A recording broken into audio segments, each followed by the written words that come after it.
అందరికీ నమస్కారం అండి. నా పేరు రోహిత్, మానవ హక్కుల వేదిక. ఇది పాత్రికేయ సమావేశం కాబట్టి చిన్న నెంబర్ చెప్తాను. గాజాలో మొన్న 2023 అక్టోబర్ నుంచి మొదలైన దాంట్లో ఇప్పుడు వరకు కనీసం 232 మంది జర్నలిస్టులని ఇజ్రాయెల్ సైనిక దళాలు చంపేసినాయి. బహుశా ప్రపంచంలో ఎక్కడా కూడా యుద్ధ పరిస్థితులు ఇంతమంది జర్నలిస్టులను చంపేసిన పరిస్థితి ఇప్పుడు వరకు లేదు. పాత్రికేయులు కాబట్టి జస్ట్ ఆ నెంబర్ చెప్తున్నాను.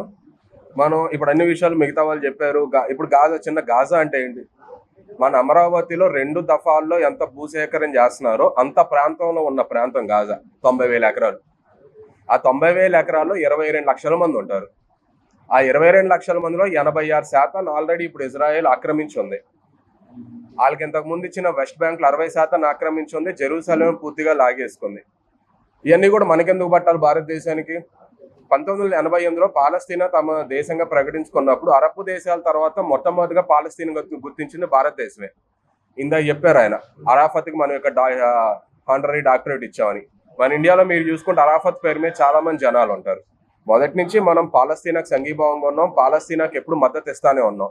కానీ ఈ మధ్య కాలంలో ఆ పరిస్థితి మారింది. ఇప్పుడు మనకి ఇజ్రాయెల్తో సత్సంబంధాలు పెరిగాయి. మన హైదరాబాద్ నుంచే ఇజ్రాయెల్కి మనం ఆయుధాలని ఎగుమతి చేస్తున్నాం.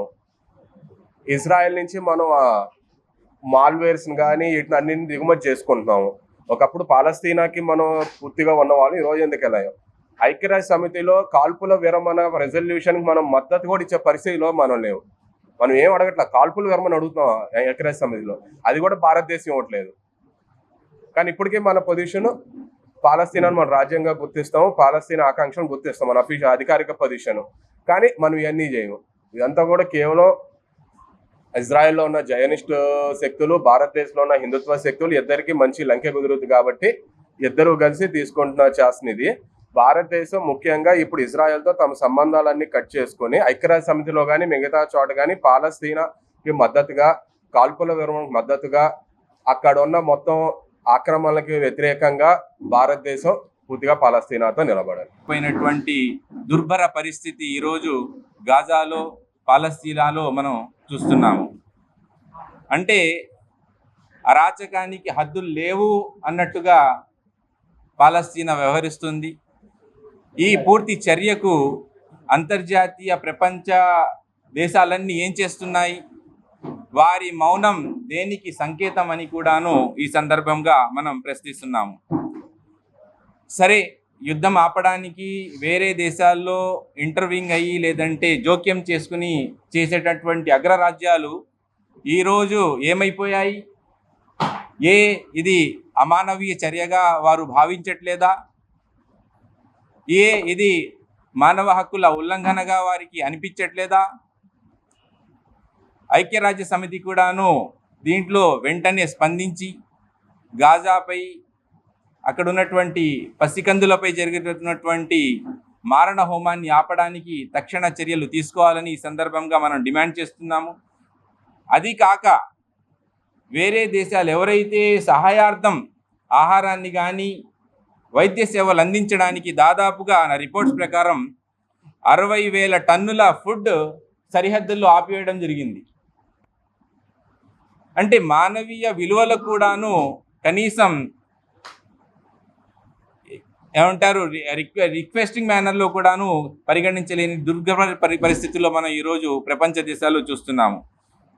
మూడోది, మన దేశానికి వచ్చినట్లయితే భారతదేశం ఇప్పుడే మనం విన్నాము, ఎప్పుడైతే అరాచకంగా ఇల్లీగల్గా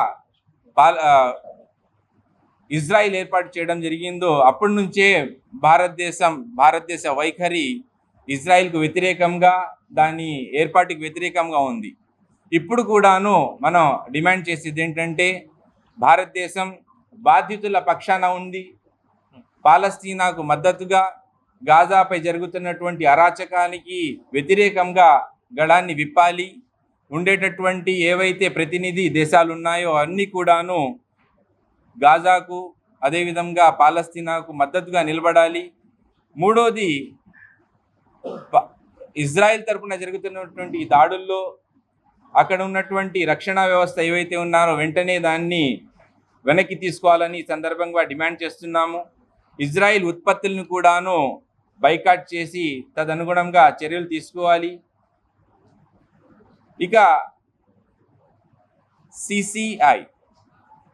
ఐసీసీ ఇంటర్నేషనల్ క్రిమినల్ కోర్టులో కూడాను వార్ క్రైమ్ ప్రకారం ఇజ్రాయెల్పై అంతర్జాతీయ న్యాయ వ్యవస్థలో కూడాను చర్యలు తీసుకోవాలని ఈ సందర్భంగా మనం డిమాండ్ చేస్తున్నాము.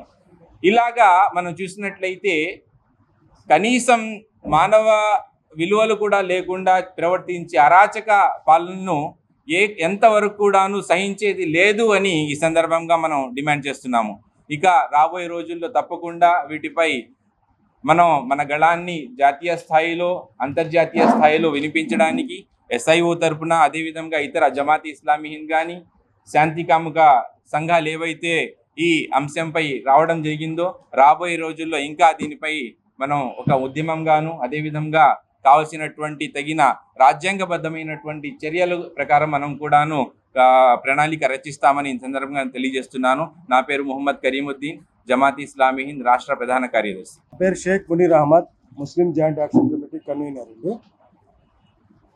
ఈరోజు భారతదేశం ఏదైతే పాలస్తీనాలో జరుగుతున్నటువంటి మారణకాండకు, మారణ హోమానికి వ్యతిరేకంగా మన భారతదేశ ప్రధానమంత్రి కూడా మాట్లాడి దానిపై ఖండించాలని చెప్పి ఈరోజు మేమందరం కలిసి కోరటం జరుగుతుంది. ఏదైతే ఇజ్రాయెల్ ఉందో 1948లో ఆ దేశాన్ని బ్రిటిష్ వాళ్ళు, అమెరికా వాళ్ళు ఏర్పాటు చేయడం జరిగింది.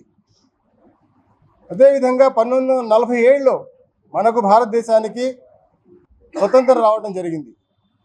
కానీ 1947 నుండి 2017 వరకు ఏ భారతదేశ ప్రధాని కానీ, ఏ భారతదేశ రాష్ట్రపతి కానీ ఇజ్రాయెల్ని సందర్శించడం కానీ, ఇజ్రాయెల్ని కోఆపరేట్ చేయడం కానీ, ఇజ్రాయెల్ వైపు నిలబడటం కానీ చేయలేదు. అందరూ కూడా పాలస్తీనా వైపు మాత్రమే నిలబడ్డారు. భారతదేశం ఎప్పుడు పాలస్తీనా వైపు నిలబడింది. ఎందుకంటే 1948 నుంచి ఏదైతే మారణ హోమం సృష్టించి ఈరోజు పాలస్తీనా మొత్తాన్ని ఆక్రమించుకొని, ఈరోజు గాజా అనే ప్రాంతాన్ని కూడా ఆక్రమించుకొని అక్కడ దాదాపు 70-80 వేల మందిని చంపి ఆ భూమి మొత్తం కావాలని చెప్పి ఈరోజు అమెరికా కానీ, ఇజ్రాయెల్ కానీ కోరుతుంది. ఇది ఎంతవరకు కరెక్ట్? ఏదైతే నాటో దేశాలు ఉన్నాయో, ఫ్రాన్స్ కానీ, బ్రిటన్ కానీ, ప్రతి దేశం కూడా ఈరోజు ప్రపంచవ్యాప్తంగా ఇజ్రాయెల్పై జరుగుతున్నటువంటి దాడులను, నరహింసను అన్నీ ఖండిస్తున్నాయి. కేవలం భారతదేశం మాత్రం ఇప్పటి వరకు నోరు విప్పటం లేదు. కేవలం ప్రధానమంత్రి గారు చెప్తున్నారు పాలస్తీనా ఒక దేశం ఏర్పడాలని చెప్పి. కానీ ఏ మారణ హోమం అయితే జరిగిందో దానిపై స్పందించాలని చెప్పి మేము ప్రధానమంత్రి నరేంద్ర మోడీ గారిని కోరుతున్నాం. ఎందుకంటే ఈరోజు మన భౌగోళికంగా చూస్తే మన భారతదేశం అత్యున్నతమైనటువంటి, అతి ఉత్తమమైనటువంటి ప్రజాస్వామ్యం కలిగినటువంటి భారతదేశము ఎంతో గొప్ప దేశం. మన దేశం యొక్క వాయిస్ ప్రపంచానికి చాలా ఇంపార్టెంట్. అమెరికా కానీ, చైనా కానీ, రష్యా కానీ ఏదైనా సరే భారతదేశం ఏదైతే మనం వాయిస్ ఇస్తామో, మన ప్రధానమంత్రి ఏది చెప్తాడో దానిపై ప్రపంచం మొత్తం చూస్తుంది. కాబట్టి ఈ మౌనాన్ని ప్రధానమంత్రి గారు వీడాలి. ఏదైతే పాలస్తీనా మీద జరుగుతున్నటువంటి దాడులను ఖండించాలి. అదేవిధంగా ఈ యుద్ధాలని ఎట్టి పరిస్థితుల్లో ఆపాలి. ఎందుకంటే ఈరోజు మనం ఆపరేషన్ సింధూర్ చూసాం. ఆపరేషన్ సింధూర్లో ఏ విధంగా మన వైపు ఎంతమంది నిలబడ్డారు, పాకిస్తాన్ వైపు ఎంతమంది నిలబడ్డారు అనేది ఒక్కసారి గమనిస్తే మన చుట్టుపక్కల దేశాలు ఏవైతే ఉన్నాయో అవన్నీ మనకు తోడ్పాటు అందజేస్తున్నాయా లేదా మనకు వ్యతిరేకంగా ఉన్నాయా అనేది కూడా ఆలోచించాల్సిన అవసరం ఉంది. ఈరోజు అమెరికా ఏదైతే మిత్రదేశం అని చెప్పి మన మోడీ గారు చెప్పుకుంటున్నారో ఆ మిత్రదేశం ఈరోజు మోడీ గారిని అవహేళన చేస్తుంది, భారతదేశాన్ని అవమానిస్తుంది. కానీ ఆ అవమానాన్ని ఈ ప్రజలు సహించలేకపోతున్నారు. కానీ నోరుపి మాట్లాడలేకపోతున్నారు. ఎందుకు? భయం. ఎందుకంటే ఒక నియంత పాలన నడుస్తుంది. ఎవరు మాట్లాడలేని పరిస్థితుల్లో ఉన్నారు. ఏదైతే అవమానం జరుగుతుందో భారతదేశానికి, ఆ అవమానాన్ని కూడా మన వెలుబుచ్చే పొజిషన్లో ఈరోజు మన ప్రజలు లేరు. కాబట్టి మన ప్రధానమంత్రి గారిని మేము ఒక్కటే కోరుతున్నాం. మన హృదయాలు దహించిపోతున్నాయి. భారతదేశం యొక్క ప్రజలు అనేక మంది పాలస్తీనాపై జరుగుతున్నటువంటి ఏదైతే దాడి జరుగుతుందో ఆ దాడిని ఖండించమని చెప్పి ప్రజలందరూ కోరుకుంటున్నారు.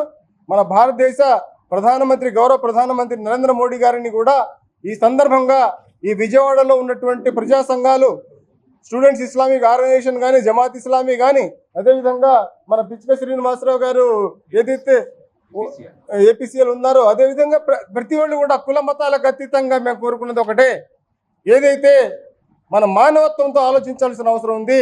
భారతదేశం మానవత్వం వైపు ఉంటుంది, ధర్మం వైపు ఉంటుంది. కాబట్టి నరేంద్ర మోడీ గారిని మేము ఇది ఖండించాలని చెప్పి, ఈ యుద్ధాన్ని ఇమీడియట్గా ఆపాలని చెప్పి, వాళ్ళకి ఏదైతే ఆ భోజనం కోసం వచ్చిన వాళ్ళ మీద కూడా బాంబులు ఏదైతే వేస్తున్నారో దాన్ని కూడా ఖండించాలని చెప్పేసి మేము కోరుకుంటాం.